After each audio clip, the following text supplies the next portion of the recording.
as missiles rained down in Iran.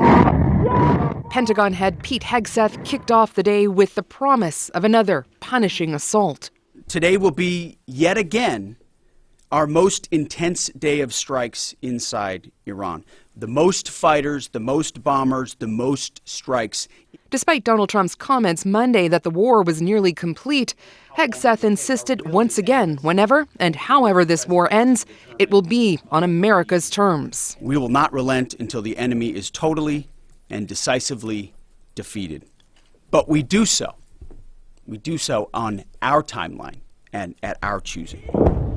In the face of the onslaught, Iran's leaders defiantly say it is they who will decide when this war is over.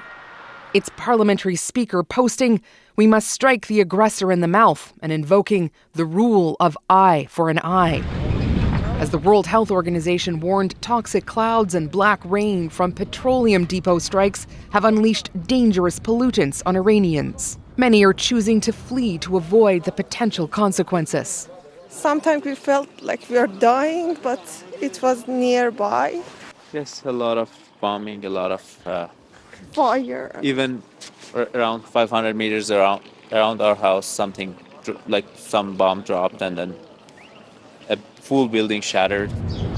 Now, a new threat. Mines apparently scattered throughout the Strait of Hormuz, which ushers the flow of 20% of the world's oil supply. Late Tuesday, the U.S. shared video of its efforts to destroy mine layers. But that may not be enough. Iran has vowed to not let 1 liter of oil leave the Middle East until the U.S. and Israel stop firing. So escorting tankers through the strait, still on the table. If tasked to escort, we'll look at the range of options to set the military conditions to be able to do that. All the while, world markets are on a roller coaster and gas prices have soared. Among the many things about this conflict, putting the White House on defense. Rest assured to the American people, the recent increase in oil and gas prices is temporary. The cost of the nonstop barrage of munitions, also potent ammunition for Democrats. While there is no money for 15 million Americans who lost their health care, there's $1 billion a day to spend on bombing Iran.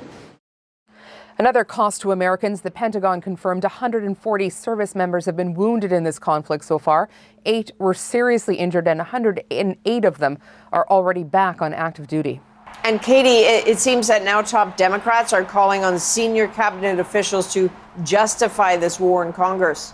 Yeah, they want Pete Hegseth and the Secretary of State Marco Rubio to appear under oath in public hearings. Of course, it's unlikely to go anywhere right now. Democrats are in the minority, though they could certainly jam up some legislation in protest as this unpopular war drags on. Indeed. All right, Katie Nicholson in Washington.